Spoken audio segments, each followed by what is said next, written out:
when we talk about potential, when we talk about, for example, renewable energy potential, in this town of Naivasha, we just signed with that potential will not be realized unless we organize ourselves appropriately to tap into the opportunities that the enormous resources we have present. Let me also give you another example. About 30 kilometers from here, we have 5,000 acres that we are in the process of developing with Afrexim Bank to unlock the industrial potential and manufacturing capacity using renewable energy. We all know that Africa is endowed with abundant potential that largely remains untapped.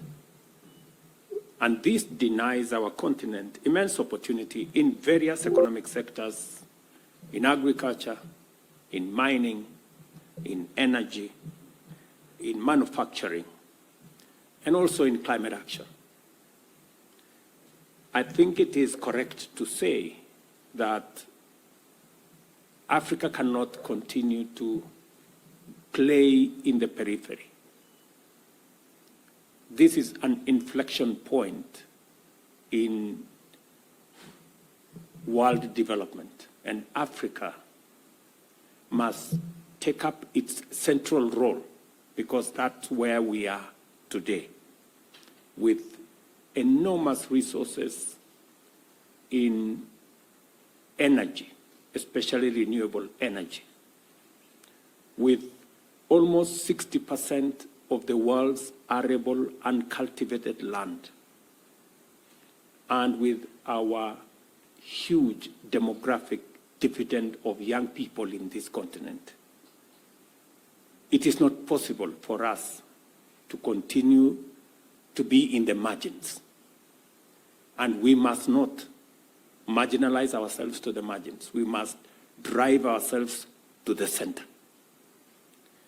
And that is why it is necessary for us to build the institutions, especially the African Union, so that we can use it to position this continent appropriately. Under the African Union Agenda 2063, we have a coherent pathway to unleash this potential and propel the continent into the league of highly developed societies within a few generations. To do so, we must intentionally and deliberately align our foremost Pan-African institution with the continent's aspirations and reconfigure it to become agile and responsive. And this is the work and the assignment that we have. And ladies and gentlemen, let me say this, that we have a historic opportunity to reform the African Union and make it fit for purpose in light of the collective developmental issues and aspirations of our continent. We must execute this reform with resolve and a sense of urgency commensurate with the magnitude of our challenges, potential, and ambition. Africans are highly enterprising. We have a huge, educated, young people, skilled and youthful, and are ready to play their part in developing our continent. We must not let them down, and we must not keep them waiting. I appreciate the effort that has gone into achieving the reforms made so far in the AU. As a result, decision-making at the AU Assembly has been streamlined to achieve significant clarity and economy. Similarly, The structure and mandates of senior ranks of commission has been aligned and cemented with rationalized selection modalities. Additionally, the AU's commission organs and specialized agencies have also been restructured. The new Partnership for Africa's Development has been transformed into the Africa Union Development Agency, ushering in a new era of ambitious pursuit of shared prosperity. Likewise, 42 out of the 55 institutions have been analyzed and reviewed, while the structure of the Commission has been fully reviewed and approved by the Executive Council.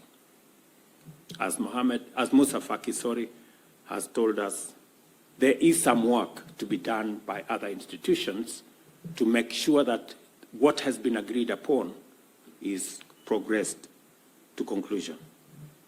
A new AU for a new era is beginning to take shape, and the next phase of reforms, which I am privileged to lead, will complete this exemplary work. A critical reform that I shall focus on is the division of labor between the member states, the Africa Union, and the regional economic communities, as well as the AU specialized agencies. Particularly, there are functional overlaps that urgently need resolution to enhance our union's operational efficiency. Economists have predicted another year of slow growth in the world in 2024, meaning that budget constraints will continue to limit our capacity to execute the AU Agenda 2063. There will be no resources to waste, and greater efficiency is imperative. We cannot afford to spread our meager resources too thin across institutions that perform overlapping functions. As I said during the IDA 21 Replenishment Summit in Nairobi, as African heads of state and government, we are strongly committed to reforming the Africa Union Commission to make it fit for purpose and to empower it with the capacity to engage the rest of the world on behalf of the 1.4 billion people in this continent. At the same time, it is time for us to reform the Pan-African Parliament to enable it exercise oversight over the AU Commission to make it much more accountable and to finally establish an African Court of Justice. Let me put this in context. I have had occasion to have a conversation with Dr. Kaberuka on AU financing. I have had occasion to engage with Professor Mukoko on this reform process. And as I have said, I am very confident of what President Kagame and this team have achieved so far. What is remaining, in my estimation, is about 4 areas that I intend that we will, all of us, focus. Number 1 is the AU Commission. As Musa Faki has said, there is need for greater internal efficiency and alignment so that we have a fit-for-purpose Africa Union Commission that delivers on its mandate without blockades, roadblocks, and unnecessary bureaucracy that is limiting its ability to deliver at the moment, and to align it with the other institutions so that we do not end up with a dysfunctional commission. There is need for us to have a conversation as member states. And there is need for us to agree that we need to give the Commission sufficient power, donate sufficient power and authority to the Commission to be able to act on our behalf. We cannot have an organization that we have appointed. We cannot have a commission that we have appointed, that we pay for, and we have denied them the authority to execute the mandate for which we have set it up to achieve. We must make up our minds that if we have set up this institution and we have given it a job to do, we must give it the power to do it. We must give it the authority to do it. Number two is that every institution must be held to account. And therefore, the accountability mechanism is also going to improve the quality of service that we will get from the Commission. As it is now, the Pan-African Parliament is an advisory organization, doesn't have authority to interrogate the budget, doesn't approve some of the appointments of the institution, does not, participate meaningfully in the governance of our organization. And we need to interrogate whether the 275 members is not too big an organization for us to fund, and whether we should rationalize the size of the Pan-African Parliament and give it sufficient work and mandate and authority in line with the Constitutive Act of the Africa Union.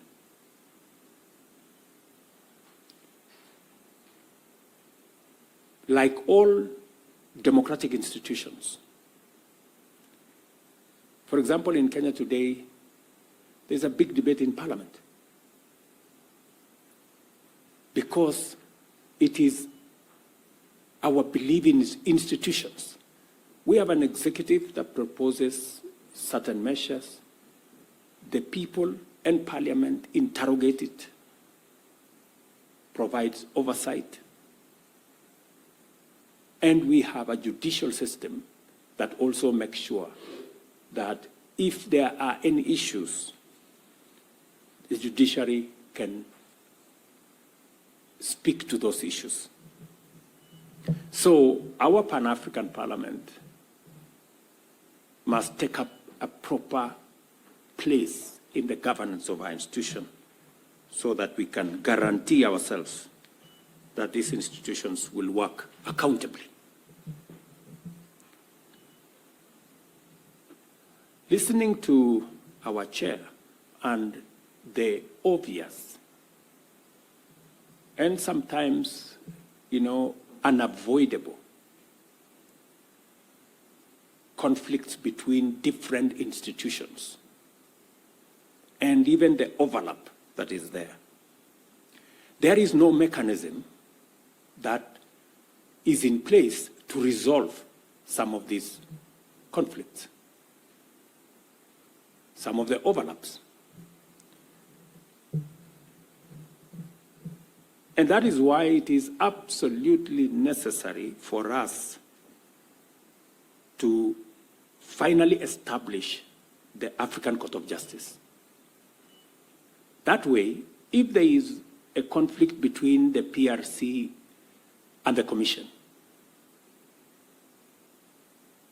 the court should be able to resolve that and to provide guidance that in accordance with the Constitutive Act of the AU, this is where the mandate of the Commission ends, this is where the mandate of the PRC begins, and this is how it should go forward. At the moment, there is no mechanism.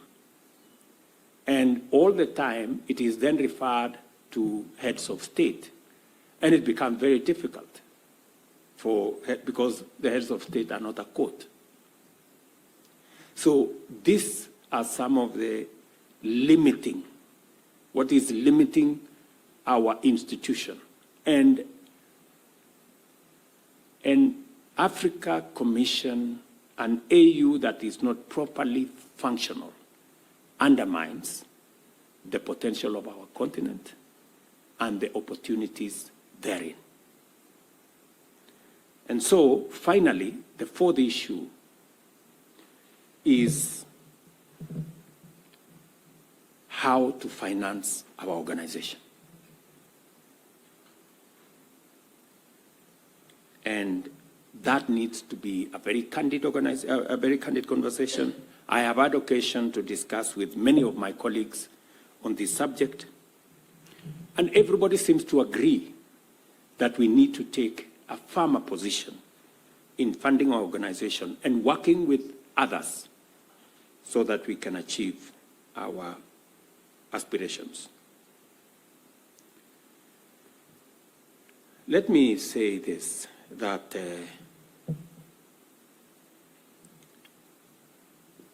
many of the threats and challenges we face are complex, dynamic, and global in nature, calling for collective action on an unprecedented multilateral scale.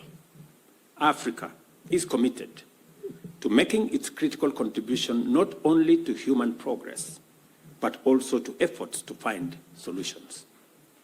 Because of our unique and abundant resource endowments and productive potential, our continent offers a viable and transformative pathway to a future of prosperity for all of humanity.